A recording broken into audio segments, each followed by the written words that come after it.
ফ্যাসিবাদ যেমন বিদায় নিয়েছে, তেমনি এবারের সংগ্রাম দুর্নীতিবাদ, চাঁদাবাজ, লুটপাটকারী, সন্ত্রাসী, ইসলাম বিরোধী শক্তির বিরুদ্ধে সংগ্রাম। তারা সন্ত্রাস করেছে, লুটপাট করেছে, চাঁদাবাজি করেছে, ভিন্ন মতকে দমন করেছে, আলেম ওলামা, পীর মাশায়েখ, ইসলামী আন্দোলনের বর্ষিয়ান নেতাদেরকে কারাগারে পুরে, রিমান্ডে, ক্রসফায়ারে, আয়না ঘরে, ফাঁসিতে ঝুলিয়ে করেছে। এবং আমরা খবর পাচ্ছি এই ৮ দল আর ৮ দলে থাকছে না। বিভিন্ন রাজনৈতিক দল এখন ৮ দলের এই মিছিলে শরীক হওয়ার জন্য আবেদন করতেছে। খুলনার আদালত চত্বরে কিছুক্ষণ আগে দিনের বেলায় আদালতে হাজিরা দিয়ে একজন ব্যক্তিরা যাওয়ার পথে সে আদালতের চত্বরে হামলা করে 2 জনকে গুলি করে কুপিয়ে বিভিন্ন জায়গায় নির্বাচনী মিটিংয়ে, ক্যাম্পিংয়ে, মহিলাদের মিটিংয়ে, রাজনৈতিক দল আমাদের জামাত ইসলামীর মহিলা এবং পুরুষদের মিটিংগুলোতে একটি দল হামলা করছেন, মারামারি করছেন, গাড়িতে হামলা করছে, মহিলাদের উপরে হামলা করছে। এই প্রশাসন এখনো যদি বন্ধ করতে না পারে, এদের অধীনে নির্বাচন নিরপেক্ষ হতে পারে না। আগামীতে যদি ভোট ডাকাতি করে আরেকটি নব্য ফ্যাসিবাদের জন্ম দিতে চান, বাংলার মানুষ বুকে রক্ত দিয়ে তা প্রতিরোধ করবে। নির্বাচন কমিশনার, ডিসি, ইউএন, এসপি, বিচারপতিদেরকে আমি শিক্ষা দিতে বলবো, 14, 18, 24 ইলেকশনে যারা ভোট ডাকাতি করে হাসিনাকে দাঁড় করিয়েছিল, সেই নির্বাচন কমিশনারদেরকে জেলে যেতে হয়েছে, পুলিশের আইজিকে কোর্টে চোখের পানি ফেলতে হয়েছে, বাইতুল মোকাররমের খতিবকেও পালিয়ে যেতে হয়েছে, ডিসিদেরকেও আদালতে যেতে হয়েছে। মনে রাখবেন, এই বাংলার মানুষ 24 জুলাই অভ্যুত্থানের শিক্ষা কাজে লাগাবে। ভোট কাটতে আসলে, অন্য কাউকে ক্ষমতায় বসাতে চাইলে এই পরিণতি আপনাদেরকেও কিন্তু ভোগ করতে হবে। অন্তর্বর্তীকালীন সরকারের দায়িত্বে একটি নির্বাচন নিরপেক্ষ, অবাধ, সুষ্ঠু করার লক্ষ্যে আমাদের যে অভিযাত্রা, সেই প্রেক্ষাপটে ৮ দলের অভিন্ন 5 দফা কর্মসূচিতে রাজপথে এগিয়ে চলা বাংলাদেশের 18 কোটি মানুষের জন্য একটি নতুন জাগরণ তৈরি করেছে। গ্রামে গঞ্জে, পাড়ায় মহল্লায় এবার আশার সঞ্চার হয়েছে। আল্লাহ তাআলার দ্বীনের ভিত্তিতে একটি নতুন বাংলাদেশ, একটি সুশাসনের সমাজ আমরা উপহার পাবো ইনশাআল্লাহ। আজকে এই প্রথম রাজশাহী দিয়েই বিভাগীয় সদরগুলোতে ৮ দলের পক্ষ থেকে বিভাগীয় শহরগুলোতে যে মহাসমাবেশের সিদ্ধান্ত হয়েছিল, তার প্রথম সমাবেশ আজকে রাজশাহীর মাদ্রাসা ময়দানে অনুষ্ঠিত হলো। এই দিক থেকে রাজশাহী উত্তর জনপদের এই লক্ষ লক্ষ জনতা আগামী দিনে নতুন বাংলাদেশ গড়ার একটি ঐতিহাসিক আন্দোলনের অংশীদার হয়ে থাকলেন। আগামীকালকে খুলনা, এরপরে বিভিন্ন বিভাগীয় সদরের 7টি শহরে মহাসমাবেশের মধ্য দিয়ে ৮ দল, রাজধানী ঢাকায় গড়ে ওঠা ৮ দলের সংগ্রামকে আমরা বিভাগীয় সদরে ছড়িয়ে দিলাম। ইনশাআল্লাহ এরপর কর্মসূচি আসবে, আপনারা প্রস্তুত থাকুন। বাংলাদেশের প্রত্যেকটি জেলায়, উপজেলায় লিয়াজো কমিটি করে নতুন বাংলাদেশের লক্ষ্যে ইসলামী দল এবং দেশপ্রেমী শক্তির এই ঐক্যকে একটি সুদৃঢ় সাংগঠনিক ভিত্তির উপরে আমরা দাঁড় করিয়ে দেব, যে সমঝোতার মধ্য দিয়ে আগামী জাতীয় নির্বাচনে বাংলাদেশের 18 কোটি মানুষের গণ আকাঙ্ক্ষা পূরণ হবে। ফ্যাসিবাদ যেমন বিদায় নিয়েছে, তেমনি এবারের সংগ্রাম দুর্নীতিবাদ, চাঁদাবাজ, লুটপাটকারী, সন্ত্রাসী, ইসলাম বিরোধী শক্তির বিরুদ্ধে সংগ্রাম। আমরা সেই জোটকে সম্প্রসারণ করছি। আমাদের এই জোট সম্প্রসারের মধ্য দিয়ে নতুন বার্তা হলো জাগরণের বার্তা। সেই জাগরণ হলো, আমরা স্বাধীনতার 54 বছরে 3টি দলকে দেশ শাসন করতে দেখেছি। সামরিক শাসন প্রায় 8-9 বছর, আর রাজনৈতিক দলগুলো বাকি সময় মিলে 54 বছর দেশ শাসন করেছেন। দলের নাম উল্লেখ না করেও যদি বলি, 3টি দলের প্রত্যেকটি শাসনের সময় বাংলাদেশে দুর্নীতির স্বর্গরাজ্যে পরিণত হয়েছিল। তারা সন্ত্রাস করেছে, লুটপাট করেছে, চাঁদাবাজি করেছে, ভিন্ন মতকে দমন করেছে, আলেম ওলামা পীর মাশায়েখ ইসলামী আন্দোলনের বর্ষিয়ান নেতাদেরকে কারাগারে পুরে, রিমান্ডে, ক্রসফায়ারে, আয়না ঘরে, ফাঁসিতে ঝুলিয়ে করেছে। ইসলামী জাতিসত্তা মূল্যবোধকে তারা ধ্বংস করেছে।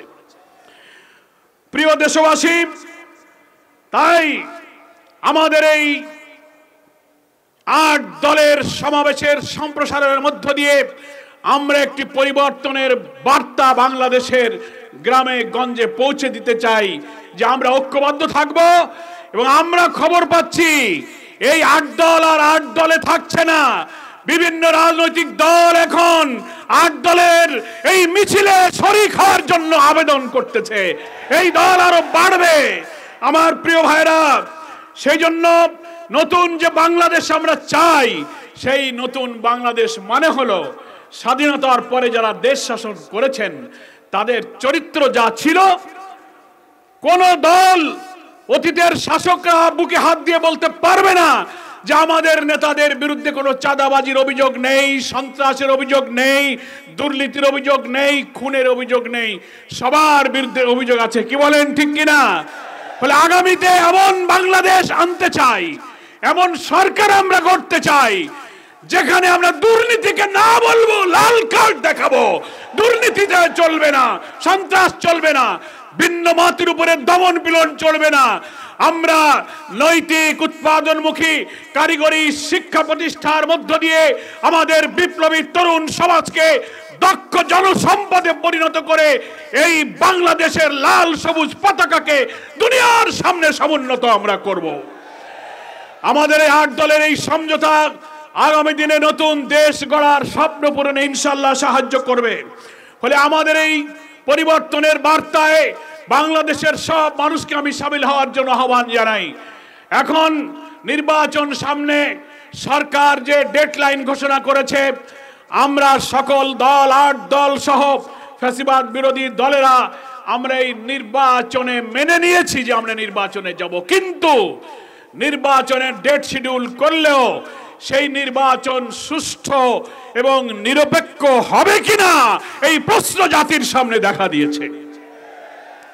এই 8 দলের আন্দোলনে আমরা বলেছিলাম 5 দফায় লেভেল প্লেইং ফিল্ড, পিয়ার পদ্ধতি, জুলাই সনদ, ফ্যাসিবাদের যারা দোষর তাদের বিচার এবং ফ্যাসিস্টরা যারা মানবতা বিরোধী অপরাধ করেছে তাদের দৃশ্যমান বিচার। আমরা অনেক দাবি করেছিলাম। আমাদের দাবির আংশিক পূরণ হয়েছে, কিন্তু আমাদের দাবির অধিকাংশই এখনো পূরণ হয়নি। আমরা দেখতে পাচ্ছি সরকার, বর্তমান অন্তর্বর্তীকালীন সরকারের অভ্যন্তরে লুকিয়ে থাকা কিছু ব্যক্তিদের কুপরামর্শে একই দিনে জাতীয় নির্বাচন আর গণভোটের তারিখ ঘোষণা করেছে।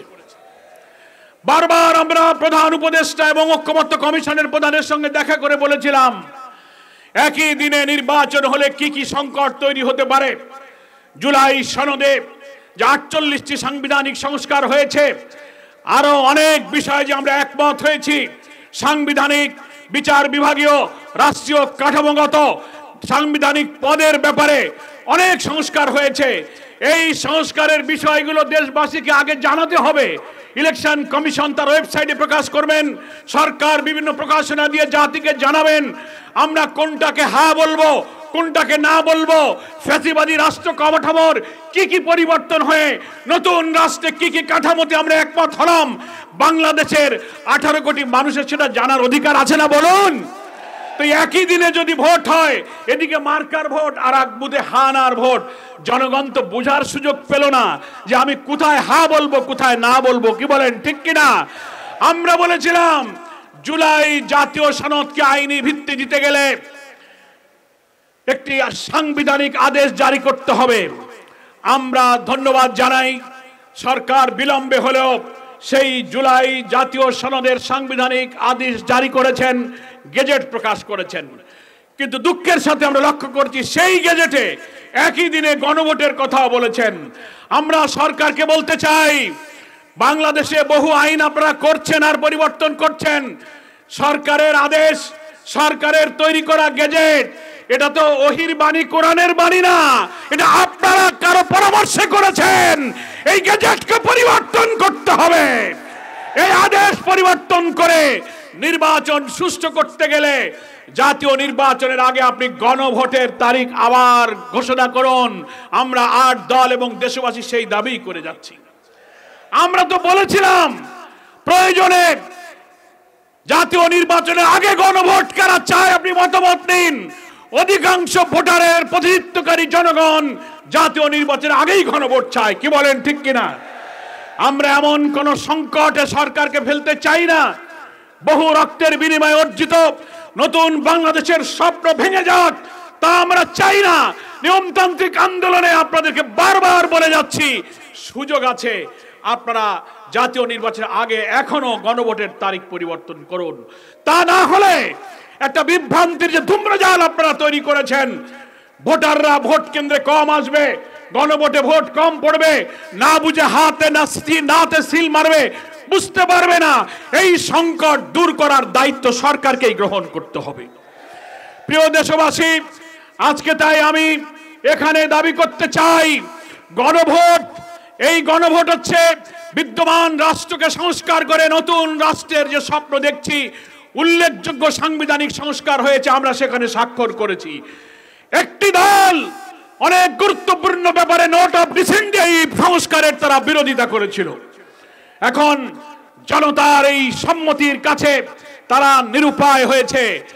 এখনো ষড়যন্ত্র করছে কি করে ভোটটা পিছায়, কি করে গণভোটটা একদিনে করে হাজারো বলারা তৈরি করা যায়, সংস্কারের সব বিষয়গুলো বানচাল করা যায়। আজকের এই মহাসমাবেশে বলবো, গণভোট আমাদের আগে দাবি থাকলো, যখনই গণভোট হবে আমরা গণভোটে হা এবং না দুইটার ভোট দেবো। কোথায়? হা পক্ষে আমরা ভোট দেবো। কি বলেন, ঠিক কিনা? গণভোটে হাতে ভোট দিতে হবে। সবাই বলুন, আমরা হাতে ভোট দেব। হা মানে হলো ফ্যাসিবাদ বিরোধী রাষ্ট্র নতুন প্রতিষ্ঠার সংগ্রামের পক্ষে ভোট দেওয়া। কি বলেন, ঠিক কিনা? হা মানে চাঁদাবাজি সন্ত্রাসের বিরুদ্ধে ভোট দেওয়া। হা মানে উন্নয়নের পক্ষে ভোট দেওয়া। হা মানে দুর্নীতির বিরুদ্ধে সুশাসনের পক্ষে ভোট দেওয়া। কোন চক্রান্ত করে এই জনগণের ম্যান্ডেটকে নষ্ট করা যাবে না। এই গণভোটের মধ্য দিয়েই জুলাই সনদের আইনি ভিত্তি হবে, তারপরে পার্লামেন্ট হবে। পার্লামেন্টের কনস্টিটিউয়েন্ট একটা পাওয়ার থাকবে, জেনারেল অ্যাসেম্বলির পাওয়ার থাকবে। সেই কনস্টিটিউয়েন্ট পাওয়ার হলে অ্যাসেম্বলিতে গিয়ে এই জুলাই সনদের আইনি রূপ লাভ করবে। এখানে আর কোনো ষড়যন্ত্র বাংলার মানুষ মেনে নেবে না। প্রিয় ভাইরা আমার, আমরা তাই পরিশেষে দেশবাসীর কাছে আহ্বান জানাবো, সরকারকেও বলবো এখনো সুযোগ আছে, আপনি এই গেজেটকে পরিবর্তন করুন, গণভোটকে জাতীয় ভোটের আগে আনুন। লেভেল প্লেইং ফিল্ড এখনো হয়নি। ইচ্ছামতো একটি দলের গোপন ষড়যন্ত্রে অন্য কাউকে ক্ষমতা আনার জন্য ডিসি, এসপি, ইউনো, ওসি ইচ্ছামতো বদলি করে প্রশাসনে আপনারা হাত দিয়ে প্রশাসনকে নষ্ট করে ফেলছেন। নির্বাচনের আগে প্রত্যেক দল যেন অধিকারের প্রাপ্য ক্ষমতায় সমতা অর্জন করতে পারে। প্রশাসন ষড়যন্ত্র করে আমরা শুনতে পাচ্ছি বিভিন্ন জায়গায় নির্বাচনী মিটিংয়ে, ক্যাম্পিংয়ে, মহিলাদের মিটিংয়ে, রাজনৈতিক দল, আমাদের জামাত ইসলামীর মহিলা এবং পুরুষদের মিটিংগুলোতে একটি দল হামলা করছেন, মারামারি করছেন, গাড়িতে হামলা করছে, মহিলাদের উপরে হামলা করছে। এই প্রশাসন এখনো যদি বন্ধ করতে না পারে, এদের অধীনে নির্বাচন নিরপেক্ষ হতে পারে না। আইন শৃঙ্খলার চরম অবনতি হয়েছে। আজকে পত্রিকায় এবং অনলাইনে দেখলেন, খুলনার আদালত চত্বরে কিছুক্ষণ আগে দিনের বেলায় আদালতে হাজিরা দিয়ে একজন ব্যক্তিরা যাওয়ার পথে সে আদালতের চত্বরে হামলা করে 2 জনকে গুলি করে কুপিয়ে করা হয়েছে। যে দেশে প্রকাশ্যে এইভাবে কোর্টের সামনে গুলি করে করা হয়, সেই প্রশাসনের দায়িত্বে নির্বাচনের দিন যে ভোট ডাকাতি হবে না, ভোট কেন্দ্রে হত্যা হবে না, আমাদের জানমালকে তারা খুন করে ভোটাধিকার লুট করতে চাইবে না, তার কোনো গ্যারান্টি নাই। স্বরাষ্ট্রমন্ত্রীকে বলবো, প্রধান উপদেষ্টাকে বলবো, লেভেল প্লেইং ফিল্ড সমতা রক্ষা করুন, সব দল যেন সমান অধিকার পায়। কোন দলকে বড় মনে করবেন, কোন দলকে গোপনে ক্ষমতা আনার স্বপ্ন দেখবেন, মনে রাখবেন ফ্যাসিবাদকে যেভাবে আমরা বিদায় করেছি, কোন দিল্লির ষড়যন্ত্র তাকে ঠেকাতে পারে নাই। আগামীতে যদি ভোট ডাকাতি করে আরেকটি নব্য ফ্যাসিবাদের জন্ম দিতে চান, বাংলার মানুষ বুকে রক্ত দিয়ে তা প্রতিরোধ করবে। নির্বাচন কমিশনার, ডিসি, ইউএনএসপি, বিচারপতিদেরকে আমি শিক্ষা দিতে বলবো, 14, 18, 24 ইলেকশনে যারা ভোট ডাকাতি করে হাসিনাকে দাঁড় করিয়েছিল, সেই নির্বাচন কমিশনারদেরকে জেলে যেতে হয়েছে, পুলিশের আইজিকে কোর্টে চোখের পানি ফেলতে হয়েছে, বাইতুল মোকাররমের খতিবকেও পালিয়ে যেতে হয়েছে, ডিসিদেরকেও আদালতে যেতে হয়েছে। মনে রাখবেন, এই বাংলার মানুষ 24-এর জুলাই অভ্যুত্থানের শিক্ষা কাজে লাগাবে। ভোট কাটতে আসলে, অন্য কাউকে ক্ষমতায় বসাতে চাইলে এই পরিণতি আপনাদেরকেও কিন্তু ভোগ করতে হবে। সকলকে ধন্যবাদ। বাংলাদেশ জামাত ইসলামীর আমির, বাংলাদেশের 18 কোটি মানুষের নন্দিত নেতা ডক্টর শফিকুর রহমান আপনাদের সকলকে সালাম জানিয়েছেন। তার পক্ষ থেকে আমি আপনাদের সকলকে সালাম জানিয়ে উত্তরাঞ্চলের বিপ্লবী জনগণকে একটি নিরপেক্ষ নির্বাচন আদায়ের এই পথে দৃঢ় সংগ্রাম গড়ে তোলার জন্য উদাত্ত আহ্বান জানিয়ে আমি আমার বক্তব্য শেষ করছি। আল্লাহ হাফেজ। বাংলাদেশ জিন্দাবাদ।